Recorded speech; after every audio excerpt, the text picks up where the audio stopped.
Assalamualaikum warahmatullahi wabarakatuh. Perkenalkan, kami dari kelompok 7 akan mempresentasikan bab 10 tentang anggaran komprehensif. Perkenalkan, nama saya Koristinatu Zaima, NIM 1820103000176, bersama dengan teman saya Rika Dewi Novitasari, NIM 1820103000163. yang akan mempresentasikan PowerPoint tentang anggaran komprehensif. Nama kelompok kami yaitu 1. Herdiana Febiola Sherly, NIM 1820103000086. 2. Dina Yuniar Alfianti, NIM 1820103000128. 3. Erika Cahya Gustiana, NIM 1820103000143. 4. Eka Putri Wulansari, NIM 1820103000152. 5. Rika Dewi Novitasari, NIM 1820103000163. 6. Koristinatu Zaima, NIM 1820103000176. Oke teman-teman, kita langsung ke pembahasan tentang anggaran komprehensif dan anggaran parsial.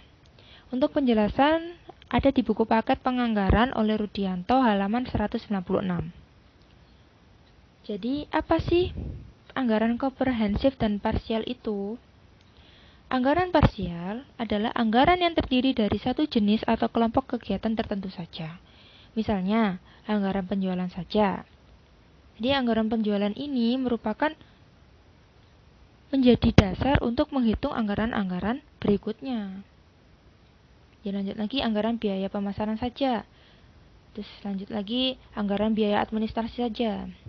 Jadi kalau anggaran parsial, kita itu hanya melihat anggaran parsial satu per satu. Ya, anggaran penjualan saja, terus kemudian anggaran pemasarannya saja, anggaran biaya administrasinya saja. Jadi seperti itu. Dan lanjut lagi anggaran komprehensif atau anggaran induk atau dalam kurung master budget adalah keseluruhan anggaran yang terdiri dari gabungan anggaran parsial di dalam suatu periode waktu tertentu. Jadi tentu saja anggaran komprehensif ini berbeda dengan anggaran parsial. Kalau parsial itu anggarannya satu per satu, tapi kalau untuk anggaran komprehensif ini dia itu memandang sebagai kesatuan utuh semua anggaran tersebut. Jadi seluruh anggaran tersebut digabung. Seperti itu.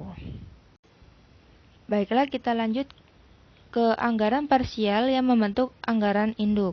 Ini diterangkan di bab 10 buku paket halaman 197 sampai 198. Jadi yang pertama yaitu dari anggaran penjualan, kemudian turun ke anggaran produksi. Yaitu berapa yang akan kita produksi. Setelah tahu apa yang kita produksi, kita mengeluarkan anggaran pembelian bahan, yaitu beli bahan bakunya. Kemudian kita keluarkan anggaran biaya tenaga kerja. Kemudian ke anggaran biaya overhead. Lalu operasional berikutnya adalah ke biaya pemasaran. Kemudian ke anggaran biaya administrasi dan umum. Lalu ke anggaran laba rugi, yaitu anggaran ini didapat dari anggaran penjualan dikurangi anggaran biaya produksi yang terdiri dari biaya tenaga kerja, biaya overhead, biaya pemasaran, dan biaya administrasi dan umum. Kemudian ke anggaran kas, lalu ke proyeksi neraca. Anggaran utama mencakup seluruh aktivitas utama dan kondisi yang ingin dicapai perusahaan di dalam suatu periode tertentu, dan di antara satu anggaran parsial dengan anggaran parsial yang satu dengan lainnya memiliki keterkaitan satu dengan lainnya. Karena anggaran harus disusun secara sistematis agar pihak pembaca lebih mudah untuk memahami, lebih mudah untuk mengerti. Maka harus mengikuti serangkaian langkah yang dilewati, yaitu fase-fase yang harus dilewati di dalam menyusun anggaran, yaitu yang pertama berdasarkan data penjualan tahun-tahun sebelumnya dan mempertimbangkan berbagai faktor eksternal dan yang relevan, seperti tingkat inflasi, daya beli masyarakat, perubahan selera konsumen, dan sebagainya. perusahaan membuat ramalan penjualan. Kemudian dilanjut lagi, berdasarkan anggaran penjualan tersebut, perusahaan dapat menyusun anggaran produksi di dalam suatu periode tertentu. Kemudian dari anggaran produksi, perusahaan dapat menentukan jumlah bahan baku yang dibutuhkan untuk periode tersebut. Kemudian walaupun tidak selalu terkait secara langsung, anggaran biaya operasi biasanya disusun setelah anggaran penjualan dan produksi disusun. Kemudian ke biaya gabungan dari keseluruhan anggaran penjualan, anggaran produksi, anggaran biaya bahan baku, anggaran biaya tenaga kerja, anggaran biaya overhead, dan anggaran biaya komersial tersebut dapat dihasilkan anggaran laba. Penyusunan dan pencapaian laba ini merupakan tujuan utama dari didirikannya suatu perusahaan. Kemudian ke tahap akhir, yaitu penyusunan anggaran adalah dengan disusunnya anggaran keuangan, yaitu target pencapaian kekayaan perusahaan berserta sumber-sumbernya pada suatu periode tertentu. Kemudian dilanjut lagi dari gabungan anggaran penjualan, anggaran produksi, anggaran biaya operasi, dan anggaran investasi dapat disusun anggaran kas, yang merupakan rencana penerimaan dan pengeluaran kas perusahaan di dalam suatu periode tertentu. Dan yang pada tahap akhir ini dapat disusun anggaran neraca, yang merupakan taksiran kondisi keuangan perusahaan pada suatu periode tertentu berdasarkan gabungan dari berbagai macam anggaran yang telah disusun sebelumnya. Oke, kita lanjut ke bagian bagan. Ada di buku paket penganggaran halaman 196. Kita mulai dulu dari anggaran penjualan. Jadi anggaran penjualan ini akan menjadi dasar untuk membentuk, menghitung anggaran produksi, anggaran pemasaran, dan anggaran biaya administrasi. Kemudian dari anggaran produksi disusun berdasarkan anggaran pembelian bahan baku, kemudian ke anggaran tenaga kerja langsung, kemudian ke anggaran biaya overhead. Nah, dari biaya anggaran penjualan tersebut, kita susun anggaran laba rugi, anggaran neraca, dan juga anggaran kas.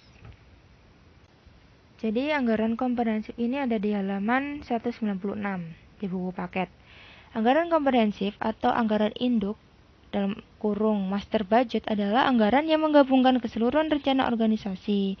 Anggaran induk merupakan sekelompok anggaran parsial yang memiliki hubungan erat dan terintegrasi satu dengan lainnya dan dijadikan dasar untuk operasi perusahaan di dalam suatu periode di masa mendatang. Jadi, kita sudah melihat bagaimana keterkaitan antar satu anggaran secara parsial akan menjadi anggaran yang kita sambungkan secara komprehensif.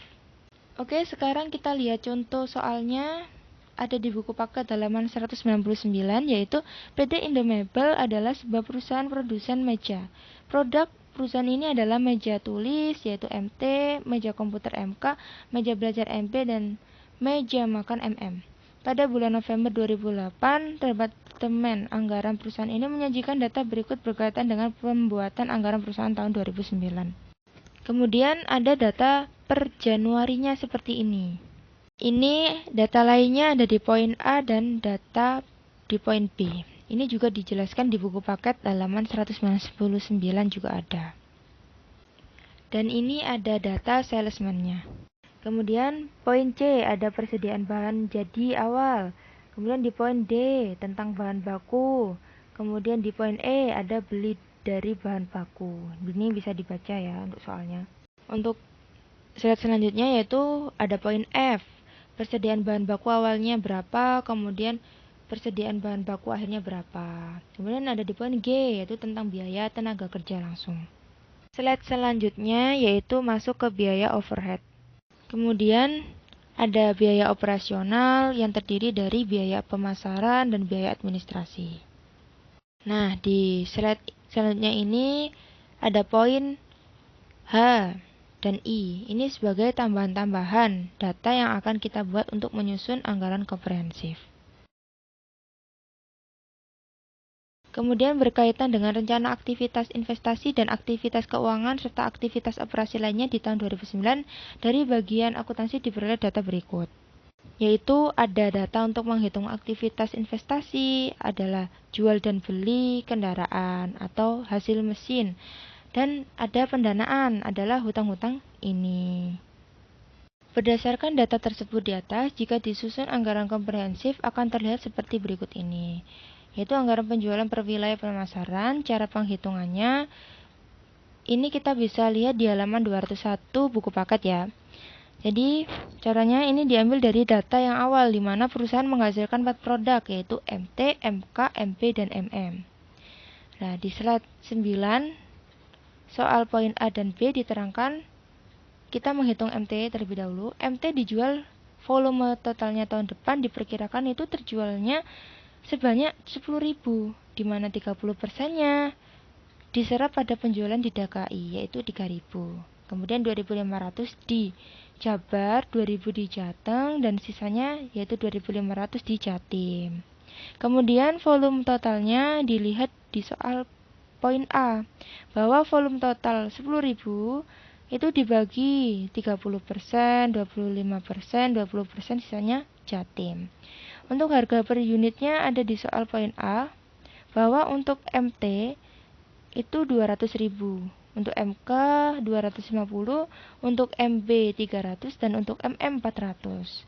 Begitu juga cara penghitungan yang lainnya, cara penghitungan untuk MK, MB, dan juga MM. Kemudian nilai penjualannya yaitu volume total dikali harga per unit. Jadi untuk MT 10.000 dikali 200.000. Untuk menghitung MT 10.000 dikali 200.000, totalnya menjadi 2 miliar. Begitu juga untuk menghitung MK, MP, dan MM dengan cara yang sama juga. Kemudian nilai penjualannya MT, MP, MK, dan MM ditotal semua sehingga totalnya diperkirakan dalam setahun menjadi 7,4 miliar. Baik, kita akan menghitung anggaran penjualan perwira niaga. Ini ada